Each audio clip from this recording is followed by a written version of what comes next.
Okay, so we're moving into our Seeds to Come Back interactive session, which will be led by the ever-amazing, staggeringly fantastic Mindy Meyer. Okay, so I'm going to do some disclaimers first, but I'll introduce myself. My name is Mindy Meyer, and I am a woman in pain, and I've been working with For Grace, for years now on their conferences, and I'm excited to be here. I'm going to go ahead and set that up. Okay. Oh, let's do slideshow. Okay. So pretty much, I've been at this conference 7 out of the 8 years. I think I missed the second one. And let me get on my seat correctly. And for every conference, I have been very fortunate, and I've been feeling great. So this is the very first conference that we've had where I am feeling lousy. So I have just, I'd say probably in the last 45 days, I've had 3 pretty significant pain flares. So I am just going to beg your indulgence. Usually this is very well rehearsed, and I'm up there walking back and forth, but today, like I said, it was all I could do to just kind of crawl up here. So I'm going to be sitting. That's what's kind of going on with me today, and I just wanted to keep it real and share and let y'all know. So, who's ready to have some more fun today? Yeah! Okay, so let me tell you what we're going to do. Let me sort of give you the roadmap for our session today. Continuing with our conference theme, transforming pain into strength, the power of the comeback. We're going to first explore a bit about resilience, setbacks, and comebacks. Then we're going to give you guys some time to do some individual self-reflection. Then we're going to give you an opportunity to share with folks at your table. We're also going to do some sharing as group of the whole. We're going to do some arts and crafts. You may notice that there are scissors and glue sticks and magazines, and that's what those are for. And there's also handouts on your table, but I'll tell you when, take a look at those. They're actually more for when you go home, so you have something to refer to. And so that's pretty much what we're going to be doing today, so I really hope you enjoy it. I also want to give a shout out to the 2 other people who helped prepare this. Jennifer Hughes. Hi, Jen! So Jen, if you haven't heard, is in Nantucket. And so she is sitting watching us, and she is here in spirit, so here. Here's Jen! So I won't switch seats when it's time for Jen to speak. I'll just say, okay, this is Jen's part, and then you'll know it's Jen's voice speaking to you. And Dana Gamble, so if you see the woman who's got the massive camera and who's been taking shots oh, there she is. Hi. So Dana also helped prepare this, so just want to make sure everybody knows that this is a group effort. So let's get started. Initially, I had sort of had a plan to begin one way, and I don't know how many of you participated, but a couple days ago on the 9th, one of our sisters in pain, and that's kind of the nomenclature we use for the gals that help put the conference together, Heather, she put together an amazing social media event called Pain Reality Day. How many of you heard about that?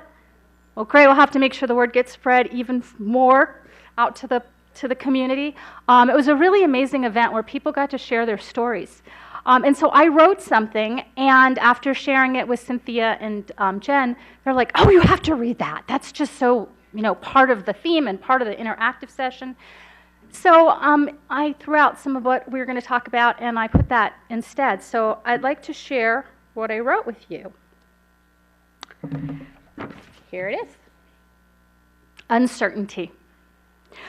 While none of us know the future, predictability goes out the window for those of us who experience chronic pain. I am in the midst of a pretty epic fibroflare, and I have no idea when it will end. This is my 3rd pain flare in the last 45 days, and I am exhausted. I have been in so much pain I could not eat, and so tired I could not get out of bed or talk on the phone. I like to think of myself as reliable, but it sometimes takes more than I have to live up to that characteristic, which is often bitterly disappointing. This impacts my work, my relationships, and my confidence.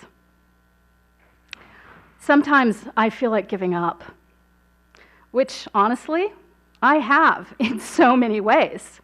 I've given up a huge part of my social life. I've given up a huge part of my civic work.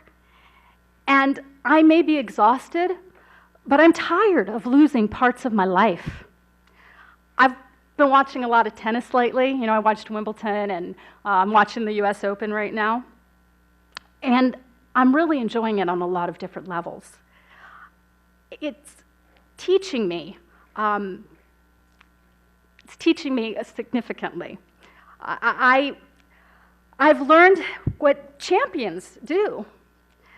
They fight. When the odds are against them, they fight. They fight like they're winners. And I've seen how much of confidence is mental.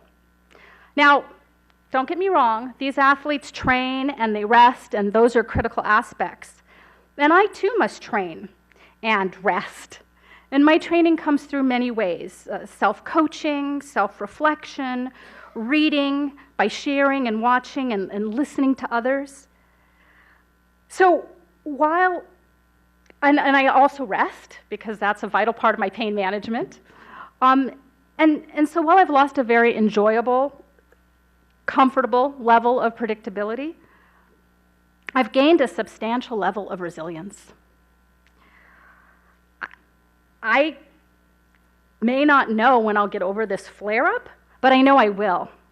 And I may not be able to make a lot of commitments, but I know I have integrity, and that the people in my life who respect me, they know that too.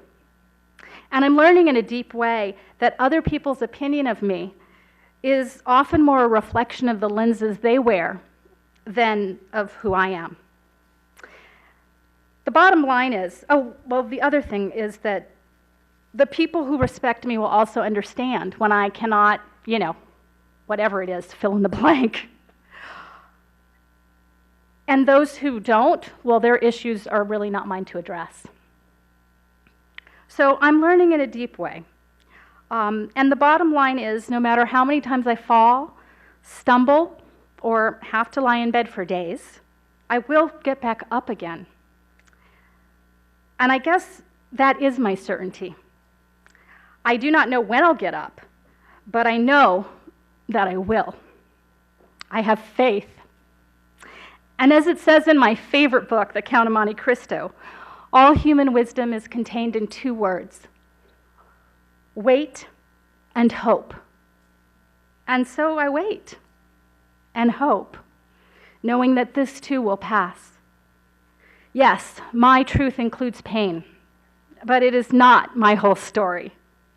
Thank God, it also includes love, faith, a growing amount of patience, grace, and resilience.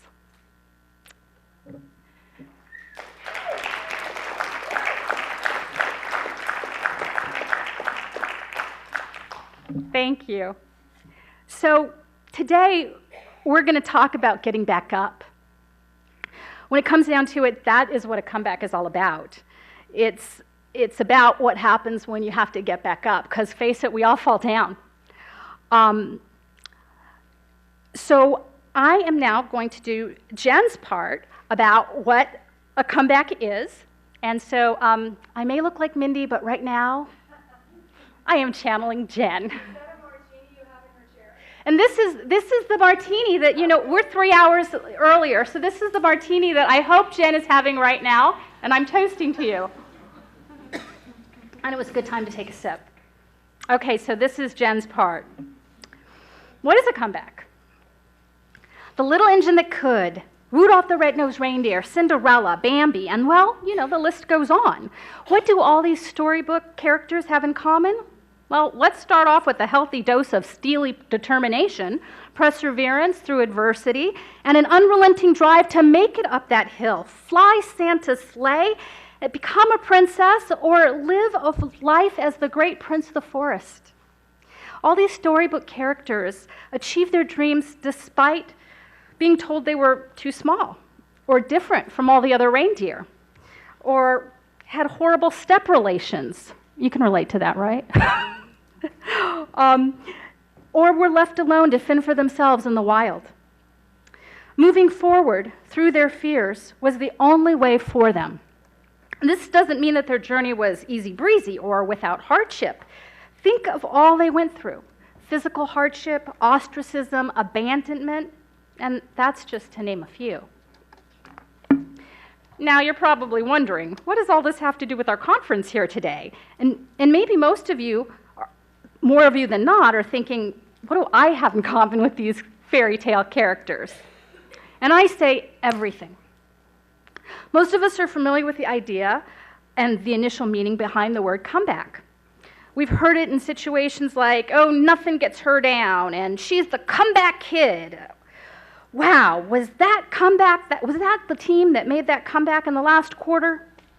We all have heard amazing stories and inspirational stories of athletes and entrepreneurs, the people who get hit with unexpected hardships and they somehow persevere through adversity and failure, no matter how daunting that task is.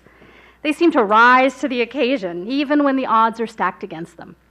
The proverbial, just dust yourself off and get back on the horse analogy comes to mind, along with a little engine that could, I think I can. And the other one, it's not over till it's over. I like that one, actually. So what is this ability to keep moving forward despite immense challenges? Is it intrinsic to their nature? Is it something they learn? Comebacks are possible. In fact, comebacks happen all the time. Everyone can have a comeback.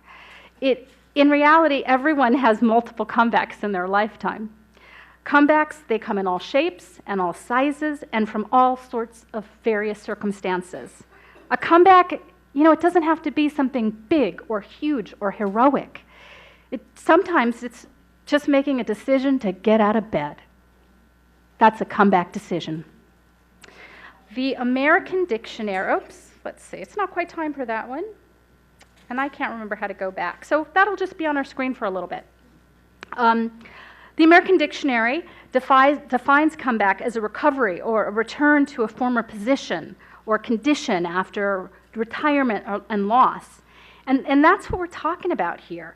How to regroup after life-altering challenges and to continue to move forward, one baby step at a time toward your new goal. Comebacks show us that what we're really capable of, and we're all truly capable of extraordinary things.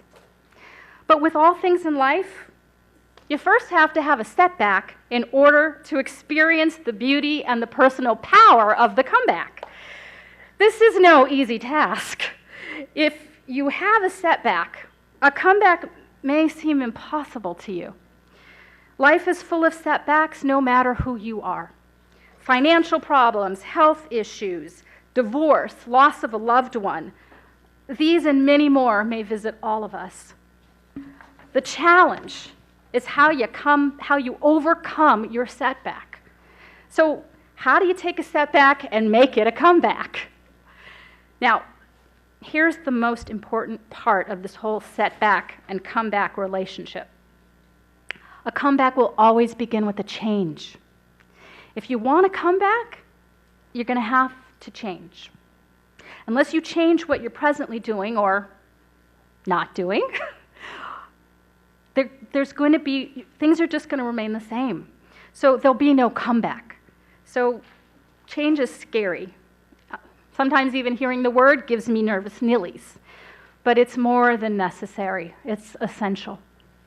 You have to be willing to do things differently. You have to have a change of heart and mind. Change of mind happens when you receive new information or gain new knowledge. Thank goodness we have conferences like today where we're getting new information and new knowledge and new tools to put in our toolbox. You must accept change and commit to a totally new outlook in order to harness the magnificent power of your own personal resurgence. revival. In essence, your comeback. So we've talked about comeback, but there is another key ingredient to comeback, which is resiliency. And what you see here is a resiliency model. There are several. I will tell you in a moment about where you can find more information on resiliency. But my God, resiliency is really the key, because it's about getting back up. If you think about it, we stumble hundreds of times a day, in big ways, in little ways, and really, it's not about the stumble, although it's quite easy to get caught up in the stumble. You know, I mean, I'm sure many of this in this room are like me and are perfectionists, and so it's easy to get caught up in the stumble. But resilience is about getting back up. So, okay, what's resilience? Well, resilience is an individual's ability to positively adapt to stress or adversity without becoming overcome by what has happened along the way. It means having some kind of an inner calm to return to, even when things are stressful, and sometimes especially when things are stressful. It means being able to fully enjoy both success and failure, but not being knocked off course by them. It's the ability to put one foot after the other, no matter what happens. So resilience is not just how we react to adversity, it's also how we navigate life. Now, how does one develop resilience? You know, some people say, oh, it comes from life experience, and other people say, oh, well, you know, it's an innate trait. You either got it or you don't. But in reality, like most mental skills, it's something that can be learned. It's something that can be developed, deliberately cultivated, and developed. So how you react to success and failure, those are huge parts of resilience.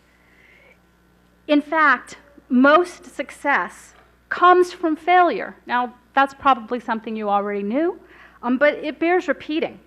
The people who are willing to fail are the ones who experience the most success. Michael Jordan, he's missed over 9,000 shots in his career. 9,000 shots. But he's one of the greatest basketball players of all time. But he had to be willing to miss those 9,000 shots to have that amazing career.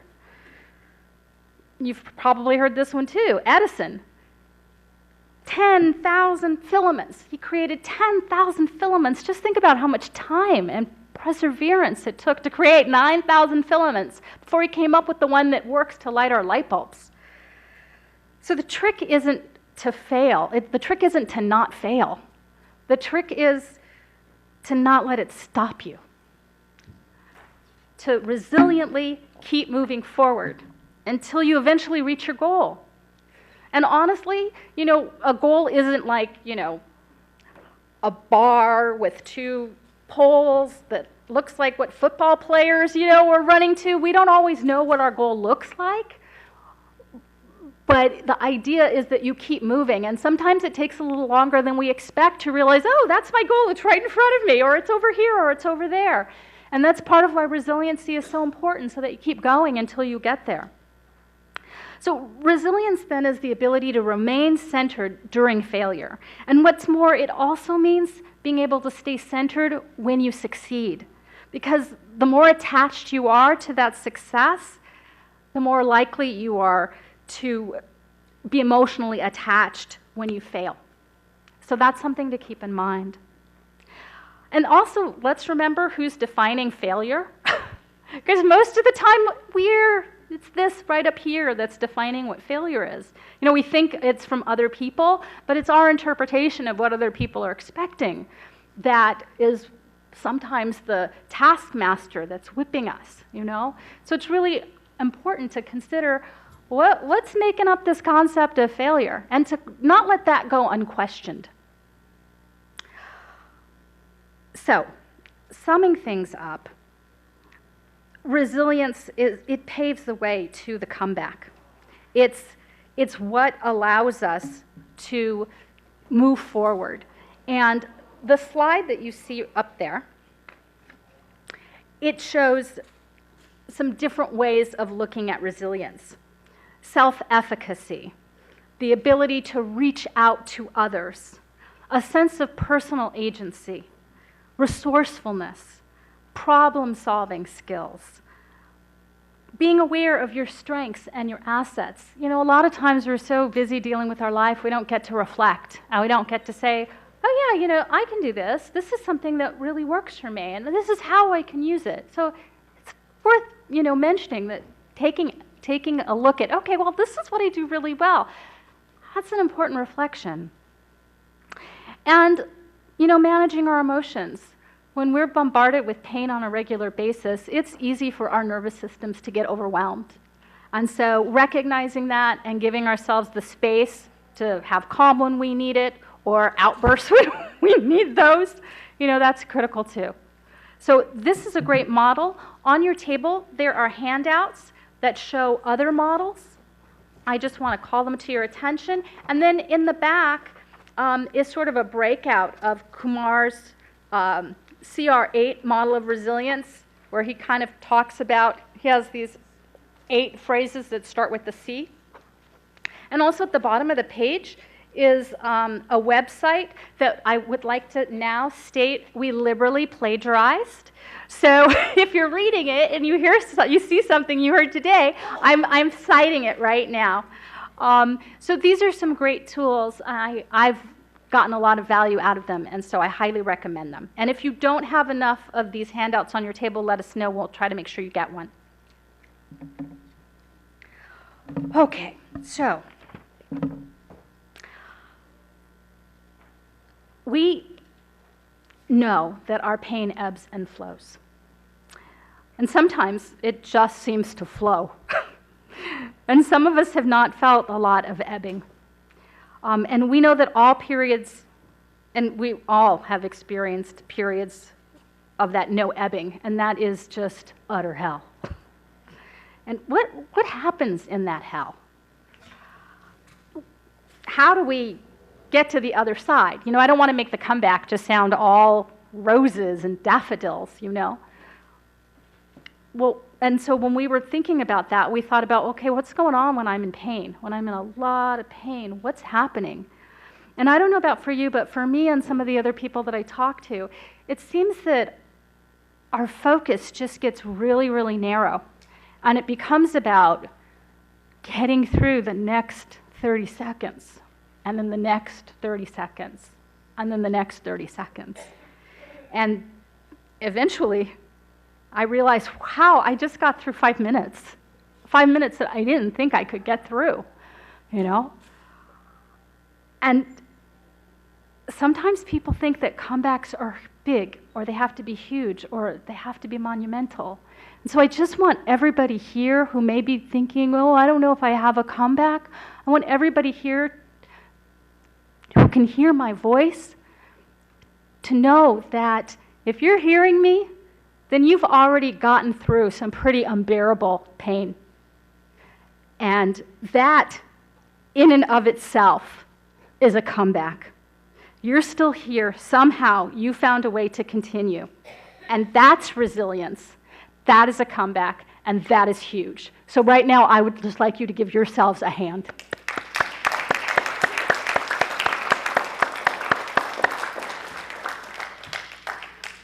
We often don't take the time to celebrate ourselves, to look back, to see how far we've come. So what I'd like you to do is to take a couple minutes now and just think about the comebacks that you've made, both big and small. It's funny though, sometimes the small ones are big.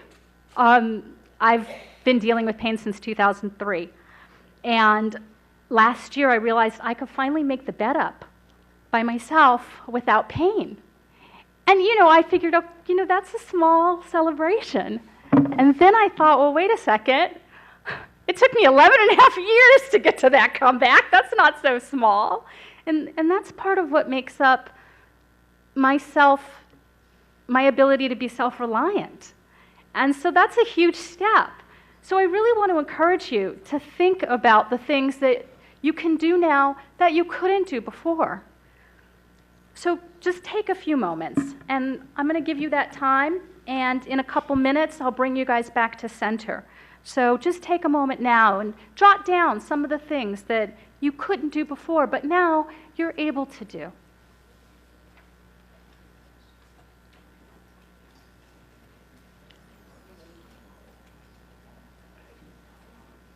Just at your table, just take a moment, do some self-reflection, remember where you've been, think about now, and some of the things that you are able to do. And what I'd like you to do is look at your table, and if you could pick somebody at your table that you don't already know, somebody that maybe you didn't come in knowing today, and then I'd like you to take a couple of minutes each and just share briefly about some of the comebacks that you have been able to accomplish, that you've made. And you can use your notes for reference.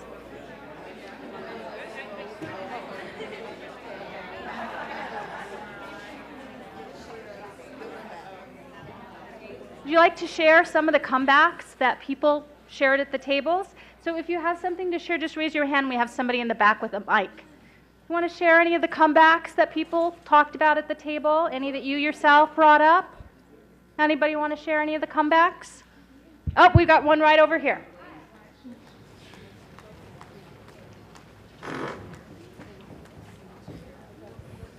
Hi, can you guys hear me?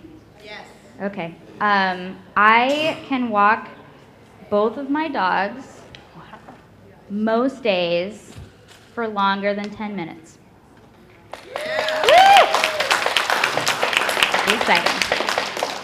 They're really happy about it. Way to go. Would anybody else like to share a comeback? That's Maddie over here.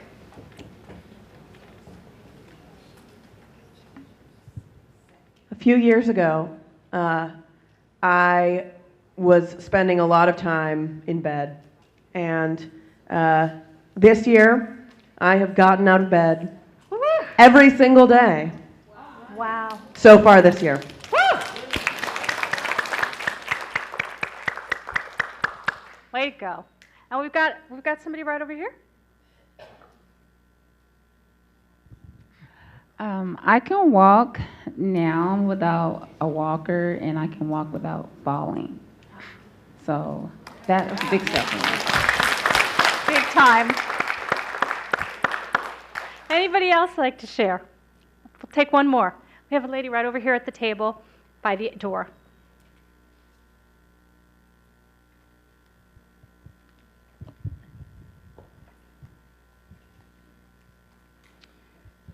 Hi, after almost 13, 14 years,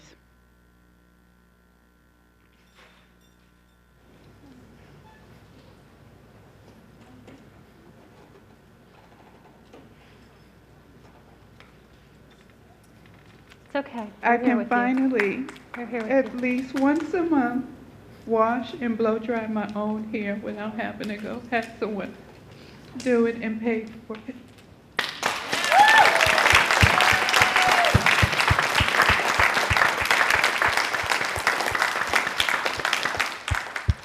Thank you. There's something very powerful about sharing and us being in community and witnessing that. So thank you. Thank you all.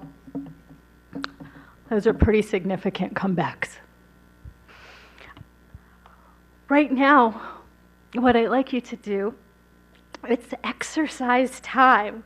So first, let me tell you what your mission is, should you choose to accept it. In front of you, you'll find a few things. Oh, I don't have examples with me, but you'll find a card. You'll find some markers, I think, or if there's not markers, you can just use your pen. There's scissors, and there's various magazines on the table. What we would like you to do is on one side of your card to create the comebacks that you've already experienced. Create some kind of message for yourself about what that is. You could just write, you could cut some things out if you're visual, you cut some pictures out, And then on the other side, we'd like you to create the comebacks that you're looking forward to achieving in the future. Okay, that's what the other side is going to be. That's right. And the other, the comebacks that you want to make in the future. If you want to take a few minutes to think about what some of those comebacks for the future are, go right ahead. But the idea is, while you're doing your future comebacks, think about what's it going to take? Is it going to take a change in attitude, or do I need some support systems to get me there? Or do I just need to figure out what it's going to take? Do I need to think about that? So have at it. You have 20 minutes to do that. Have at it, and create something special for yourself, because what you've done is already special.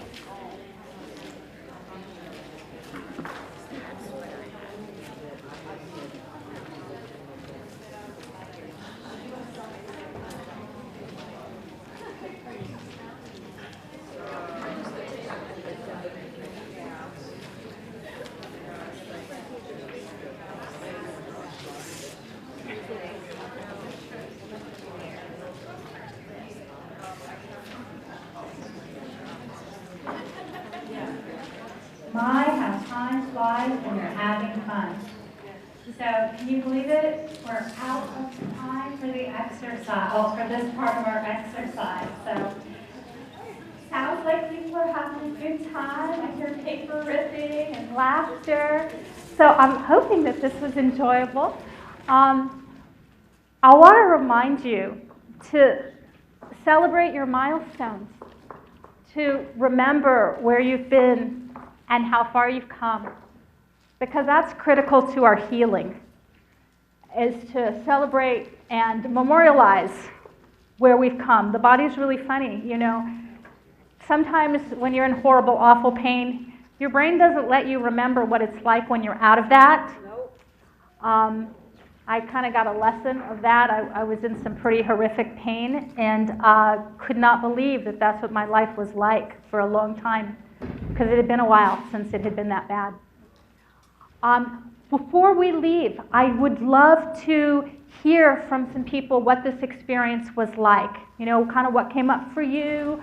What was it like? Just, share a little bit about, what you experienced doing this exercise. Any thoughts that came up? Any feelings that came up? How was this exercise for you? Did you like it? Did it suck? Anybody who would like to share their experience with the whole interactive exercise?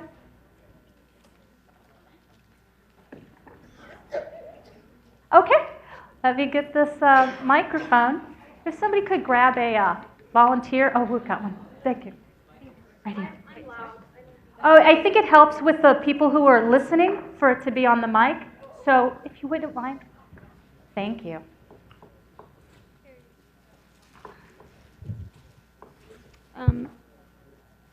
So because I'm just beginning the process of accepting, not quite there though, but I have more clarity. So just looking at the things that I have gone through and the steps that I've taken, and I don't like mics. And it was fun to do it with my husband, as far as just looking at, try to do it more positively, like, the bathing suit and the high heels, I want to get, a bod back, but, then it leads to the serious things that I want to have purpose, and we have a goal that we've come up with together, that I want to, with the support of my family, reduce pain with clarity. Mm-hmm. So for us, that says, it all. I'd like to get rid of pain, totally, but at the minimum, reduce it. So, but it was nice to kind of put it down, like, oh yeah, I want to have peace, and I want to laugh again, and I just want joy and reliability with the watch. Because that's a nice image. Not as reliable as I used to be. Yeah, I can relate. Thank you. That's fantastic. Do we have anybody else who wanted to share before we move on? We have the, oh, yeah, that's a great card.